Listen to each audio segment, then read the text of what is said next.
The meteoric rise of Xi Jinping, who appears ready to become dictator for life after the end of the Communist Party of China's 20th National Congress, which took place in late October, should be seen in the perspective of two early 19th century events. One was the insurrection led by Hong Xiuquan, an affluent farmer's son who, after failing the imperial civil services exams for the fourth time in 1843, came to believe that he was the Son of God, and hence the brother of Jesus Christ, sent to defeat the pagan demon worshippers who ruled China. The Taiping Uprising, which lasted 13 years before being suppressed by imperial forces in 1864, claimed the lives of an estimated 20 million people. The other reason was the two Opium Wars of 1839 and 1856, which dealt with Chinese protests against the British Empire's vast state-sponsored drug trafficking scheme. This was the start of what the Chinese call Binyan Guoch, or 100 Years of Humiliation, which still characterizes the country's domestic and foreign policy today.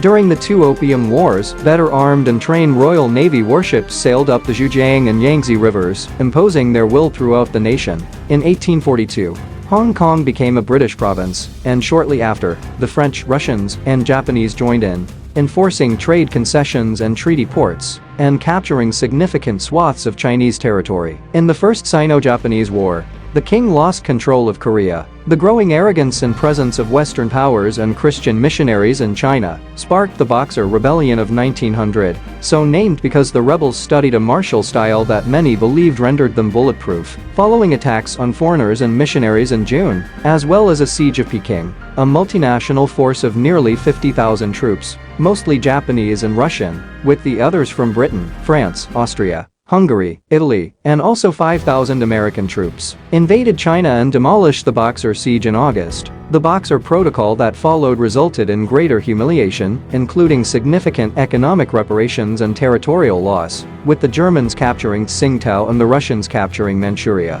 A weakened Qing government finally renounced its power in 1912, which began a period of civil unrest, the Second Sino-Japanese War, 1937 to 1945, and the Communist Party's rout of Chiang Kai-shek's nationalist Kuomintang in 1949, and the formation of modern China. The two key lessons learned from the Binyan Guoch by the CPC and exploited by Mr. Xi were: 1. Suppress even the slightest protest before it turns into an internal insurgency, and 2. Becoming an economic and military behemoth was the only way to avoid further humiliation. Internally, the crackdown on Falun Gong, the Tiananmen Square massacre, the increasingly harsh persecution of Uyghurs in Xinjiang, protesters in Hong Kong and Tibet, and even frequent purges within the party, particularly before each Congress, can all be traced back to Jesus's brother Hong. Externally, the increasing military assertiveness and muscle flexing, particularly in the South China Sea, can be attributed to the two Opium Wars and subsequent attacks by other Western powers and Japan,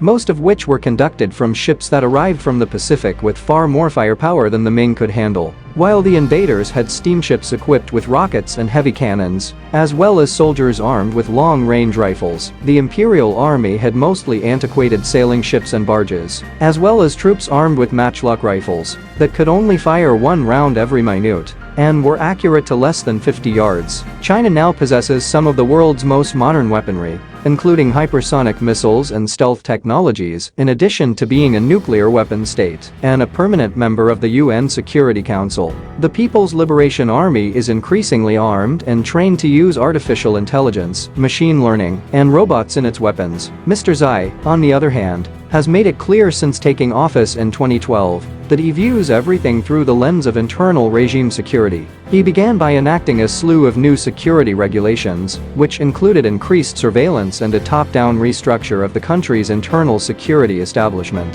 Several senior security personnel were imprisoned or fired, and new repressive measures were implemented on a daily basis. In April 2014, he announced the foundation of the Central National Security Commission, a new party organization that would oversee and implement the Zongdi Guojia and Quangwen, or comprehensive holistic state security concept, with Chinese features. It addresses, among other things, political, military, homeland security, economic, cultural, social, technological, cyberspace, ecological, resource, nuclear, overseas interests, outer space, deep water, polar, and biological security challenges. In addition, He presided over a high-level meeting of the party's Central Committee's Political Bureau in January 2015 to examine and adopt the new national security strategy outline. The rare anti-Xi rallies days before the Congress, which included posters on a busy Beijing flyover, labeling him a dictator and traitor, and demanding that people not be treated like slaves, will almost certainly offer the party a reason to tighten its already restrictive policies. Mr. Xi gave his internal security system a foreign policy spin earlier this year,